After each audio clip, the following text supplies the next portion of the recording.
Okay, now you are Helynna Brooks, right? Brooke with an E, Brooke with not an with E. an S.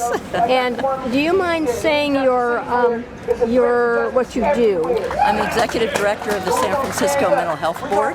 And you just spoke on Martin Luther King's birthday, January 2011, in front of San Francisco City Hall. And what did you tell the crowd that's here today? I essentially said that we started a police crisis intervention training as a collaboration between the mental health department and police department 10 years ago, and that in that time there were only 4 incidences of a person with mental illness being killed. In the past 6 months there have been 3 incidences with the police, with 2 of them being killed.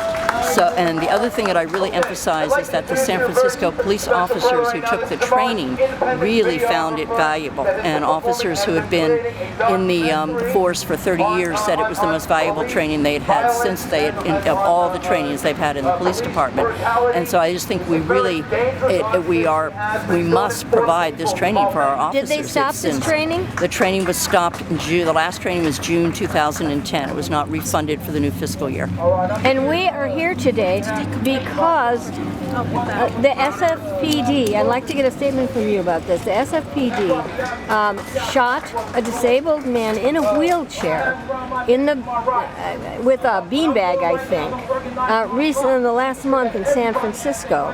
And on a video showing this, about 9 to 15 police officers are surrounding this man, and apparently he was off his medications, wanted to get medications, and was disturbed about that and was wielding a knife.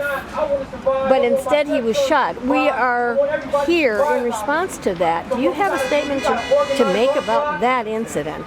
No, I don't actually, because I did not see the incident. I was not there. What I mean in particular is, if the police had had this training, what is the likelihood that this incident would not have happened? How would that training have helped them respond? As I say, in response to the incident, I really can't comment, because the training is not going to mean that no incidents will ever happen. Okay, how does it, I guess I'm asking, how does this help them? It helps them because they can understand and see that someone has a mental illness. They can understand more, possibly what kinds of reactions that person might have, what kinds of things they might, respond and how they might. But in terms of the specific incident, I don't know. But and I'm what just I said so much in my presentation was that it's very much like if you take a precaution yourself and you don't go down a dark street, and you go down another street and nothing happens to you, you don't know if something would have happened to you if you were on the street you felt funny on. Right. So with the training in place, I believe that there have been numerous daily incidents where the police have interacted very effectively with a person with mental illness, so that it never comes to the attention of the public. Can you tell us a few things that the police are trained to do? One thing they're trained to do is keep a good distance, but that's actually even part of their own safety training. The other thing that they're trained to do is to be noticing cues that a person might be sending out. If they're looking up to their left or like in the right and don't seem to be aware that that's a police officer in front of them, they may be hearing voices. So we train them to ask the person if they're hearing voices, and if so, what the voices are saying. Another thing is if the person is shouting and screaming at them, then we encourage the police officer to start lowering his or her voice, because it's a normal human reaction if you're talking to someone and they lower their voice, that you will stop even all body movement to pay attention, and you'll begin to lower yours.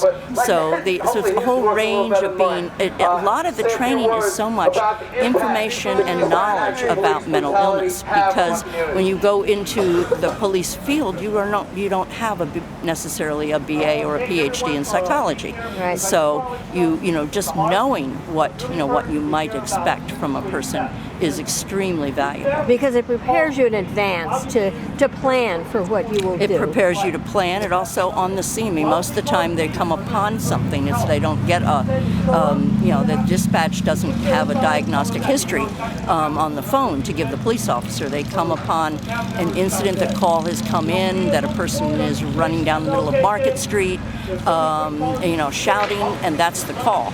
So they arrive and they have to handle that. So it's information, and we over the years, information can save lives. Information can save nations. So yes, thank you so much, Helynna. You're welcome. Helynna Brooke, no E, and what's the organization again? It's the Mental Health Board of San Francisco. Thank you so much.